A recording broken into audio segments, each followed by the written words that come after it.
Represented by Dr. Momo Al-Hassan, Deputy Director, Shipping Promotions, for his presentation. A round of applause for him, please.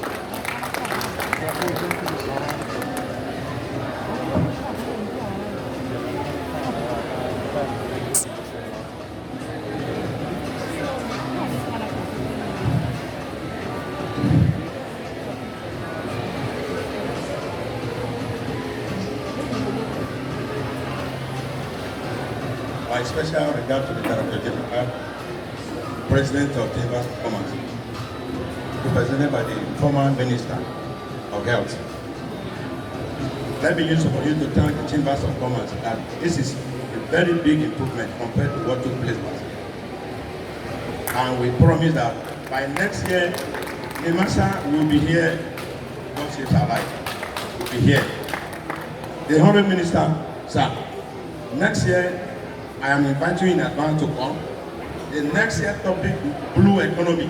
I'm going to tell the whole world what blue economy is all about.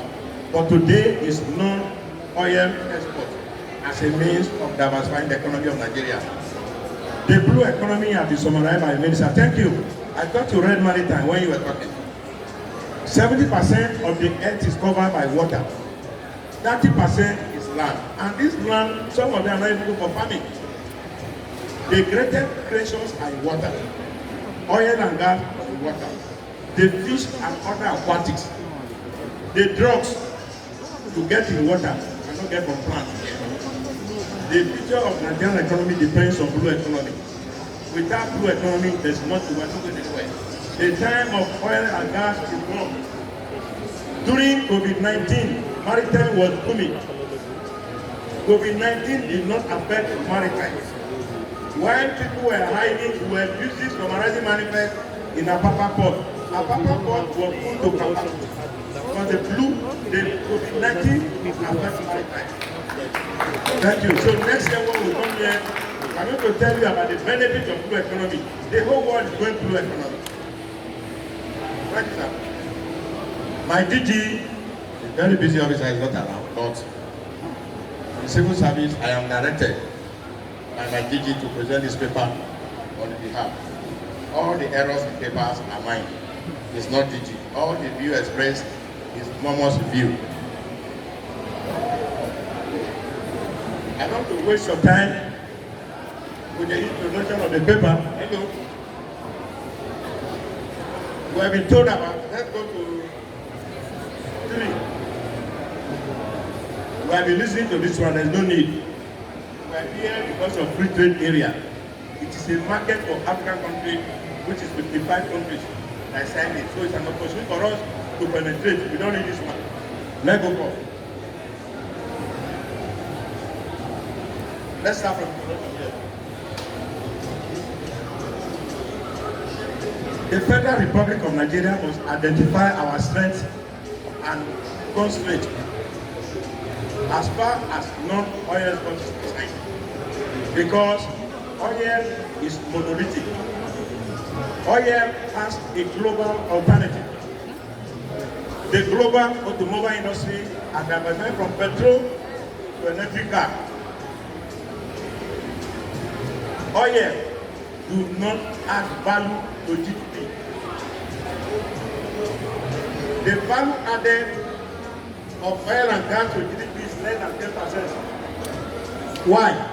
Because oil exploration, drilling, production, piping, transportation, refining are foreign oriented. That is the answer. We must concentrate in an industry where all Nigerians, market women, students, that is non-oil export. In light of the theme of the fair, which is centered on trade, our topic is promotion of non-oil export trade as a means of diversifying the economy from oil and gas. Because you don't determine the price of oil. Oil is determined by OPEC. The quantity, OPEC. Marketing, OPEC. Currency, dollar. Exploration, shale and its crude. The buyers, Europeans and Americans. Transportation by tankers, Greece and European. Nobody knows. Nigerians are cut off. Even when it comes to downstream step to refining, all the refineries is what we have. The marketing is foreigner. Even the pumping machine, the filling station is foreign. Even the tanker you use to move fuel from refinery to filling station is foreign. That is the reason why we need to diversify the economy from oil to where we have a comparative advantage, which is agri. Let me give you this about NIMASA. NIMASA as an agency of government is a product of amalgamation between Germany and NIMASA in 2007. Because of the contributions of NIMASA and the importance of NIMASA, I want to tell you that NIMASA is the only agency of government in Nigeria that is backed by 4th Act of Parliament. NIMASA is backed by 4th Act of Parliament because of the power, the element of responsibility. NIMASA Act 2007, the Maritime Act 2007, the Inland Coastal Cabotage Act 2007, Laws of Britain, suppression of piracy, and other matters of 2009. Because to control the territorial water is not broadcast. What are the objectives of NIMASA? NIMASA has two major objectives. One, our objective is to promote development of traditional shipping to participate both in international and cabotage trade.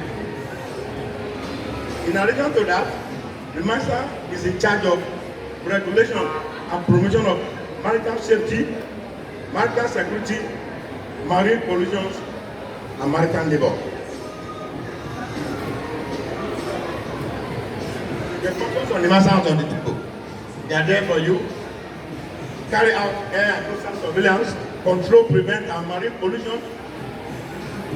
Even the maritime labor, certification, qualification, develop and implement policies and programs that facilitate growth of local capacity and cheap ownership, money construction of vessels in Nigeria.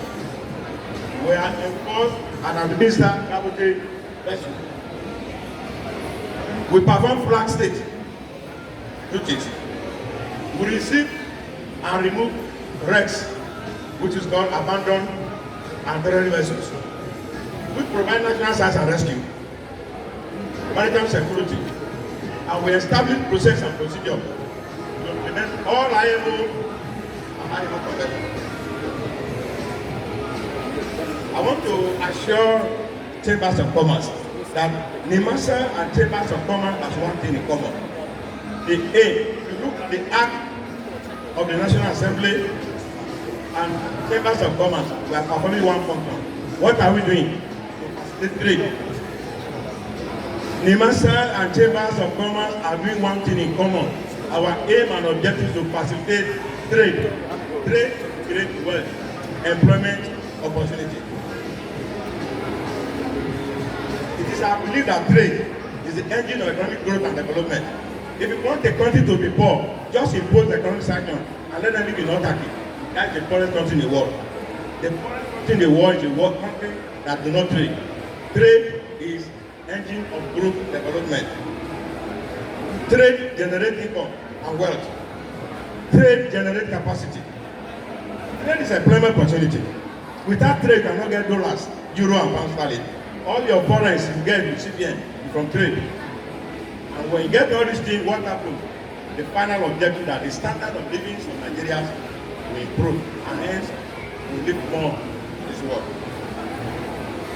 Let's go to agri. We all know that agri is a mainstay of the economy of Nigeria. 70% of the people are working agri. Agri provides food for 200 million Nigerians. Let me give you local statistics. The population is 200 million. Assuming a plate of food is 5 naira, a plate of breakfast is 5 naira, the break of lunch is 5 naira, dinner is 5 naira, that's 15 naira. 15 naira times 200 million. That's the cost of feeding this country in a day. There is nothing else. There is no other income you will get to feed this country. Feeding 200 million people 3 times a day times 365 days a year is trillions of dollars. Agriculture is the mainstay of the economy of Nigeria. Even from the point of view of feeding 200 million Nigerians 3 times a day for 365 days. You can calculate the money.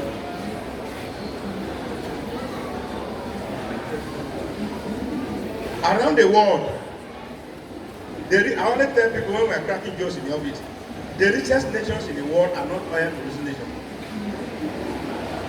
The richest nations of the world are Greek and manufacturing. The richest nation in the world are not into oil. So let us de-emphasize oil and emphasize the economy, because there are a lot of benefits associated with agri. Because there is a positive correlation between agri and GDP. No nation, economic development cannot take place when you cannot increase your GDP. So what you need to do is to take the sector that the correlation between GDP is very high. Simple. That's economic theory. Economic theory says that for you to develop the economy, which sector has the highest correlation with GDP, you pick that one. Number one is agri. Agri contributes 40% to GDP. So we can improve, we can move to 50, 60. Every Nigerian will be paid. Every Nigerian will be employed.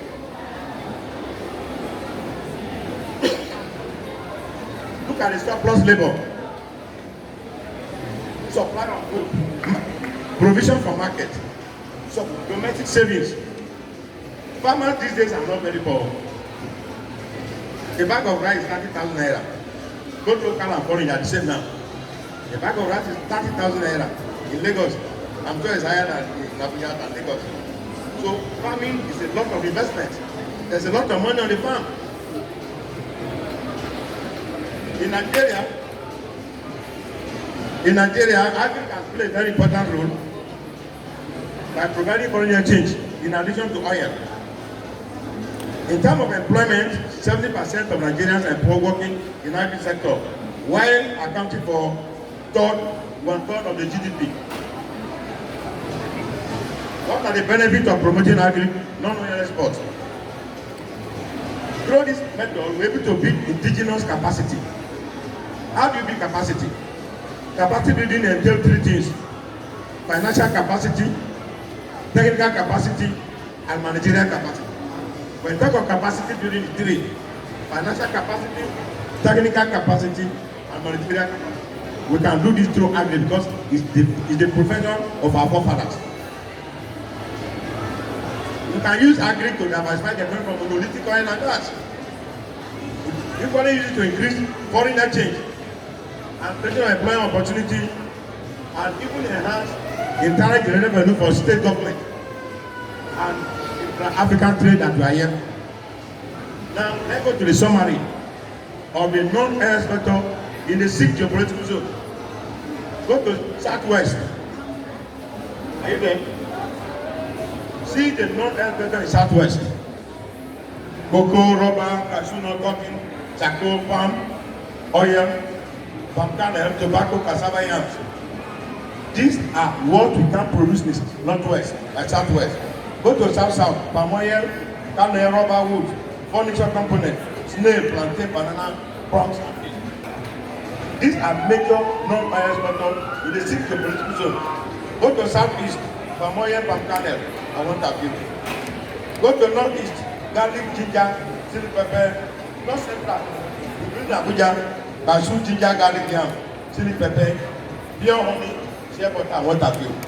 Go to northwest, ginger, garlic, tomato, cassava, honey, butter,